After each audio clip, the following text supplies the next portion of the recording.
नमस्कार, मैं हूं सुरक्षा और आप देख रहे हैं जननायक। आज खबर है कोलार गोल्ड फील्ड के बारे में। कई लोग नहीं समझे होंगे, अधिकांश इसे केवल इस रूप में जानते हैं कि देश में सोने की खानें सिर्फ कोलार गोल्ड फील्ड में ही है।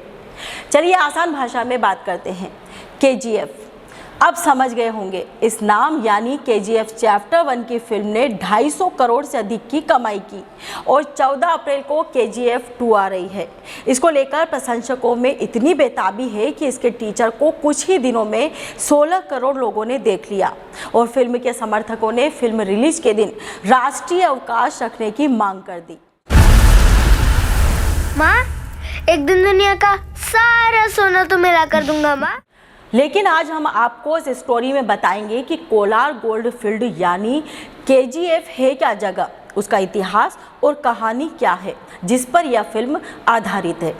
वैसे केजीएफ अंग्रेजों ने शुरू किया और हमारी सरकारों ने डुबो दिया।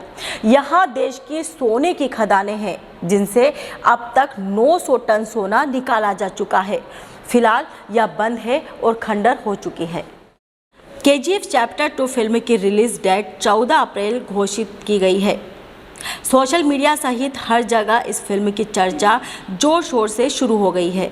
इस फिल्म में संजय दत्त, रवीना टंडन और प्रकाश राज सहित मुख्य किरदार निभा रहे हैं। कन्नड़ सुपरस्टार यश मुख जैसे बड़े अभिनेता शामिल हैं। तो आइए चलते हैं केजीएफ के इतिहास पर।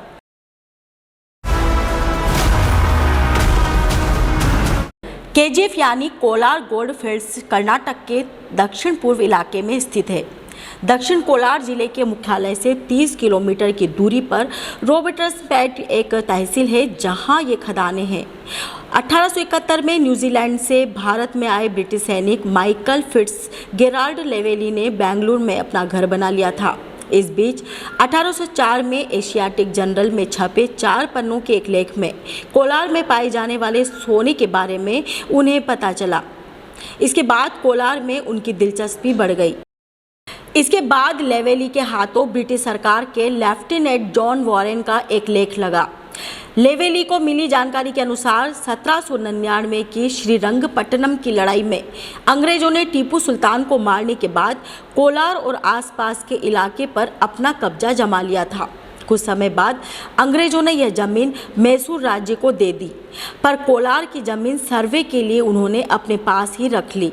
सदियों पहले चोल साम्राज्य में लोग जमीन को हाथ से खोदकर ही सोना निकालते थे।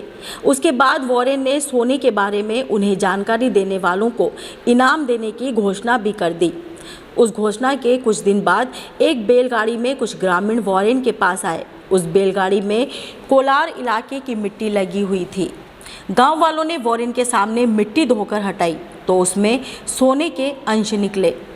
इसके बाद वॉरेन ने इसकी फिर से जांच शुरू की। तब वॉरेन को पता चला कि कोलार के लोग जिस तरीके से हाथ से खोदकर सोना निकालते हैं उससे 56 किलो मिट्टी से 1 या 2 तोला सोना भरकर निकाला जा सकता था। वॉरेन की इस रिपोर्ट के बाद 1804 से 1860 के बीच इस इलाके में काफ़ी रिसर्च और सर्वे हुए, लेकिन अंग्रेजी सरकार को उससे कुछ नहीं मिला। उसके बाद वहां होने वाली खुदाई पर प्रतिबंध लगा दिया गया। लेकिन पूर्व ब्रिटिश सैनिक लेवेली के मन में सन 1871 में वॉरेन की रिपोर्ट पढ़कर कोलार को लेकर दिलचस्पी जागी। सन 1873 में लेवेली ने मैसूर के महाराजा से उस जगह पर खुदाई करने की इजाज़त मांगी। महाराज ने उसे कोलार क्षेत्र में 20 साल तक खुदाई करने का लाइसेंस दिया। उसके बाद 1875 में साइट पर काम करना शुरू किया। वैसे मैं बता दूं, जब सोना चमका तो यह भारत का पहला शहर था जो बिजली से रोशन था। शुरुआत में तो आप जानते ही हो, पैसा जुटाने और बाकी संसाधनों के इंतजाम में काफ़ी समय लगा।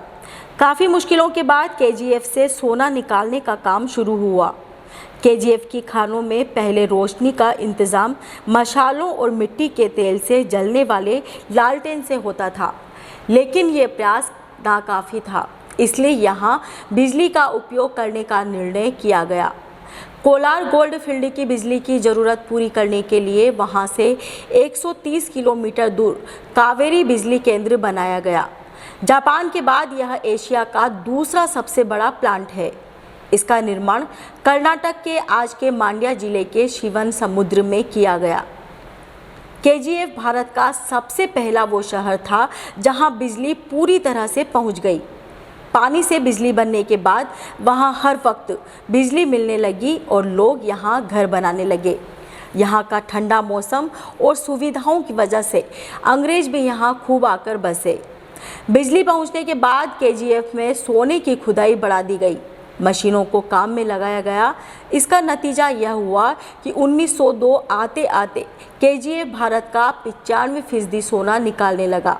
हाल यह हुआ कि 1905 में सोने की खुदाई के मामले में भारत दुनिया के 6ठे स्थान पर पहुंच गया।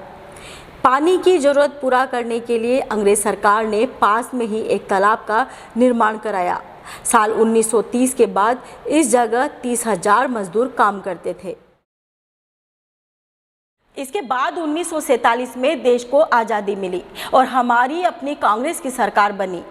इसके बाद ही कोलार के बुरे दिन शुरू हो गए। हमारी सरकारों ने इसे तबाह कर दिया। देश को जब आज़ादी मिली तो भारत सरकार ने इस जगह को अपने कब्जे में लिया। एक दशक बाद 1956 में इस खान का राष्ट्रीयकरण कर दिया गया। 1970 में भारत सरकार की Bharat gold mines limited company ने वहां काम शुरू किया। शुरुआती सफलता के बाद कंपनी का फायदा दिनों दिन कम होता गया। 1979 के बाद तो ऐसी स्थिति हो गई कि कंपनी के पास अपने मजदूरों को देने के लिए पैसे तक नहीं थे। सरकार किसी भी संस्थान को ऐसे ही चलाती है, यह सर्वविदित सत्य है।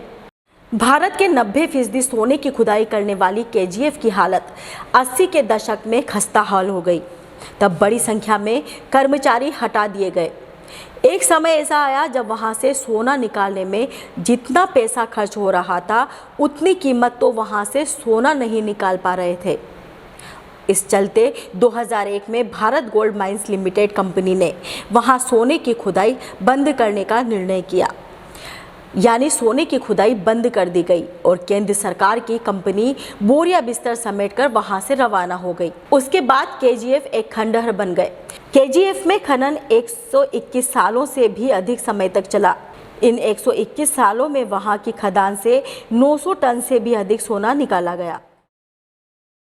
केंद्र की नरेंद्र मोदी सरकार ने 2016 में केजीएफ की फिर से सुध लेने की घोषणा की है।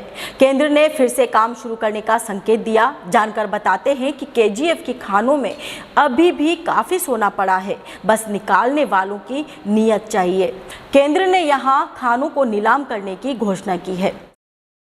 तो यह थी कोलार गोल्ड फील्ड की कहानी। वैसे फिल्म में यह नहीं बताया जाएगा, उसमें तो मसाला होगा और होगा दमदार एक्शन, डायलॉग और नाच गाना। इसी का इंतज़ार है। लेकिन खबर कैसी लगी यह कमेंट बॉक्स में ज़रूर बताएं और शेयर भी करें, लाइक तो बनता ही है। जय हिंद।